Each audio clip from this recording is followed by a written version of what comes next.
இன்னைக்கு அவங்கள நம்ம வீட்டுக்கு கூட்டிட்டு வாயே. அவங்களால இங்க வர முடியாது. அவங்க அங்க இருந்தாதான் நான் இங்க வர முடியும். என்னடி சொல்ற?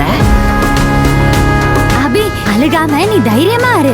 ஈஸ்வரி அக்கா, நான் ஈஸ்வரி அக்கா, எல்லாத்தையும் சரி பண்ணிடுவேன்.